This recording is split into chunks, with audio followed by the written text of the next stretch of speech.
क्या फिर से रूस और यूक्रेन की जो जंग है उसे ख़त्म करने का एक प्लान बना लिया गया है? फुल प्रूफ प्लान तैयार हो गया है? क्या ये वैसा ही है जैसे ट्रंप का 20 पॉइंट्स का प्लान था?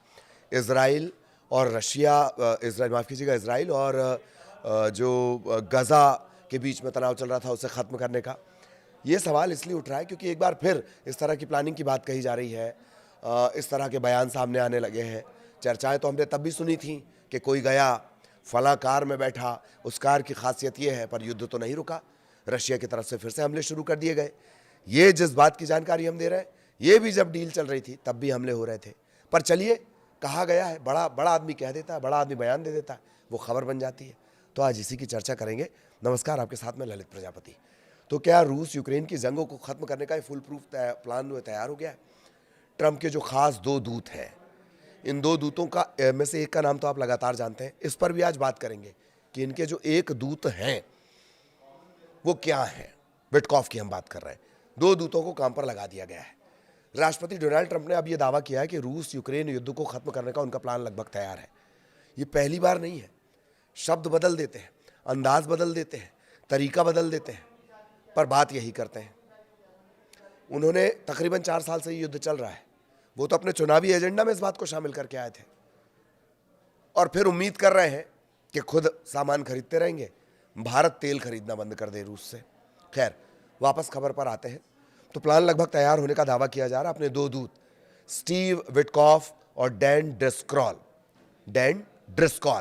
इन्होंने रूस और यूक्रेन को बातचीत के लिए इन्हें भेजा गया है, इन दोनों को भेजा गया है। ट्रंप ने यह संकेत दिया है कि सौदे के अंतिम चरण में पहुंचने पर वे पुतिन और ज़ेलेंस्की से भी मिलेंगे। कब मिलेंगे? अंतिम चरण में पहुंचने पर मिलेंगे। अमेरिकी राष्ट्रपति डोनाल्ड ट्रंप ने मंगलवार को यह बात कही है कि यूक्रेन में चल रही जंग को खत्म करने का उनका प्लान फाइन ट्यून हो गया है। जैसे रेडियो ट्यून हुआ करता था, वैसे फाइन ट्यून हो गया है। उन्होंने अपने दूत स्टीव विटकॉफ को रूसी राष्ट्रपति व्लादिमीर पुतिन से मिलने के लिए भेजा है, जबकि आर्मी के जो सेक्रेटरी हैं डैन ड्रिस्कॉल, वो यूक्रेनी अधिकारियों से बातचीत करेंगे। ट्रंप ने कहा है कि वो खुद भी पुतिन और जो यूक्रेनी राष्ट्रपति हैं वोलोदिमीर ज़ेलेंस्की, उनसे मिल सकते हैं, पर वो अभी नहीं मिलेंगे। वो कब मिलेंगे? जब थोड़ी बातचीत आगे बढ़ जाएगी, थोड़ा आगे बढ़ जाएगा किसी भी बात में। मुलाकात तो इससे पहले भी कर चुके हैं, नतीजा क्या निकला? खाया पिया कुछ नहीं, ग्लास थोड़ा बाहर आना। ट्रंप ने सोशल मीडिया पर पोस्ट लिखा है, मुझे सारी प्रगति की जानकारी दी जाएगी, जिसमें उपराष्ट्रपति जेडी वेंस, विदेश मंत्री मार्को रूबियो, युद्ध मंत्री जो युद्ध रुकवाने की वकालत करते हैं, उनके पास एक युद्ध मंत्री भी है, युद्ध मंत्री पीट हेग्सेट और White House chief of staff Susie Wiles भी शामिल होंगी। ये सब क्या करेंगे? ये प्रोग्रेस रिपोर्ट देते जाएंगे। इसके आगे वो लिखते हैं कि मैं जल्द ही राष्ट्रपति ज़ेलेंस्की और राष्ट्रपति पुतिन से मिलने की उम्मीद करता हूं, लेकिन ये तभी होगा जब जंग खत्म करने का सौदा फाइनल होगा या उसके आखिरी चरण में पहुंच जाएंगे। यहां पे भी सौदा है गुरु। खैर, ट्रंप ने ये बात तब कही जब अमेरिकी आर्मी सेक्रेटरी डैन ड्रिस्कॉल सोमवार देर रात और मंगलवार को वो अबू धाबी, संयुक्त अरब अमीरात, इनमें वो रूसी अधिकारियों से उभरते हुए प्रस्ताव पर वो चर्चा उन्होंने की थी। उस दौरान ये बड़ी बात आई है। इधर आर्मी के जो सेक्रेटरी हैं ड्रिस्कॉल के जो प्रवक्ता हैं लेफ्टिनेंट कर्नल जेफ टॉलबर्ट, उन्होंने बयान में कहा कि बातचीत अच्छी चल रही है, हम आशावादी बने हुए, मतलब बहुत उम्मीद है हमको। जब ये बातचीत हो रही थी, ये आशावादी बने हुए हैं, और जब ये बातचीत हो रही थी तभी रूस ने यूक्रेन की राजधानी कीव पर हमलों की बौछार कर दी। इन हमलों में कम से कम 7 लोग मारे गए हैं।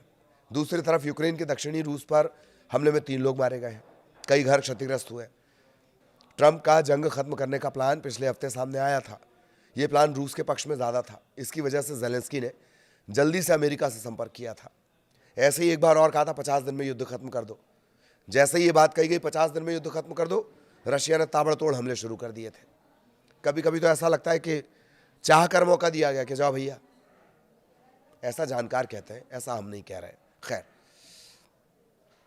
और पूरी दुनिया से ये जो पहल शुरू हो रही है, फॉर्मूला तैयार हो रहा है, इसे लेकर पूरी दुनिया से रिएक्शन भी आ रहे हैं। फ्रांसीसी राष्ट्रपति एमेनुअल मैक्रोन, मंगलवार को उन्होंने कहा कि शांति प्रयासों में तेज़ी आ रही है और ये स्पष्ट रूप से एक महत्वपूर्ण मोड़ है।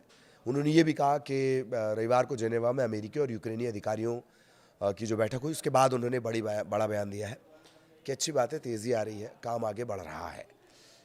एक वीडियो कॉन्फ्रेंस मीटिंग में जो फ्रांस और ब्रिटेन की अगुवाई में हुई थी, इसमें रूस के साथ किसी सीज़फायर की निगरानी करने वाले देश शामिल थे।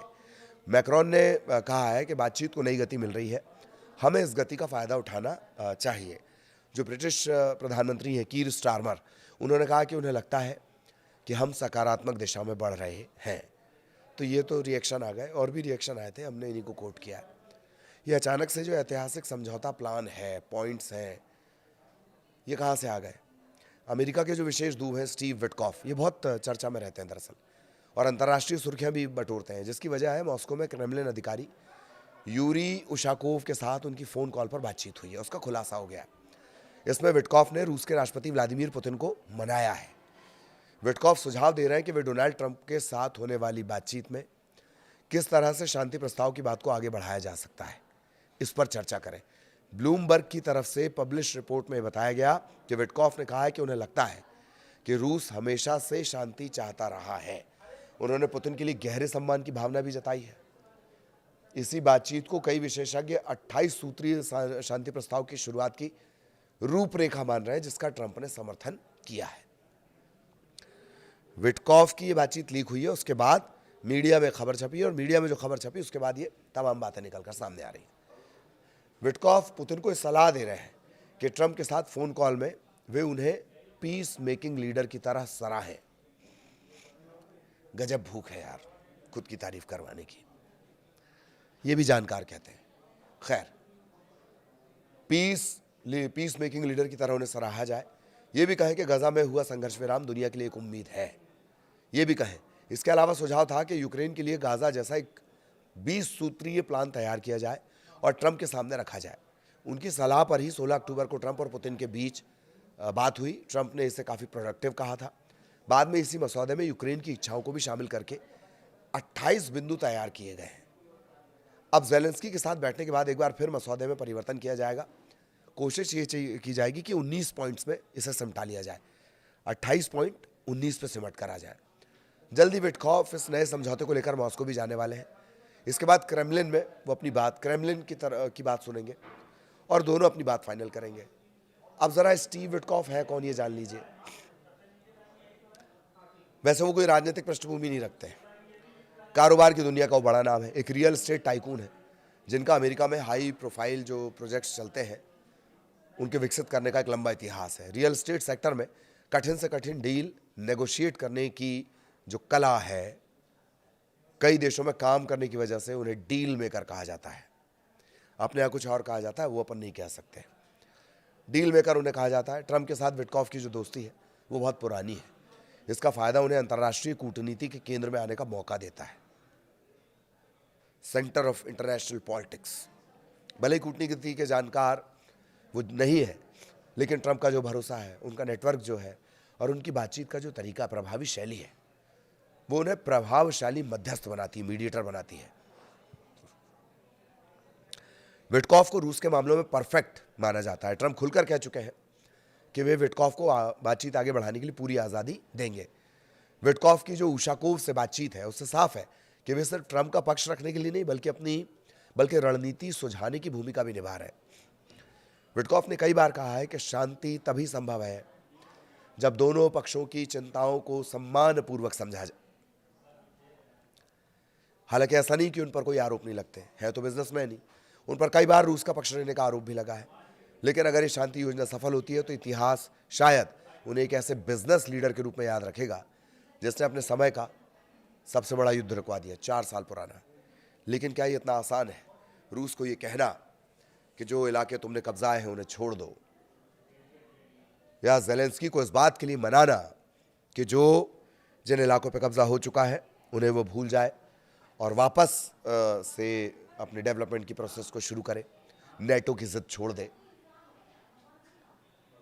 और रशिया को गारंटी कौन इस बात की देगा कि जिस यूक्रेन से वो जंग बंद कर दे रहे हैं वो फिर से नेटो की जिद नहीं शुरू कर देंगे?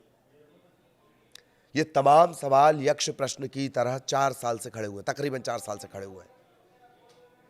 तो देखा जाए कि ट्रंप का जो ये प्लान है 19 पॉइंट्स प्लान, ये क्या कुछ करता है। आगे भी अपडेट आप तक पहुंचाएंगे। नमस्कार।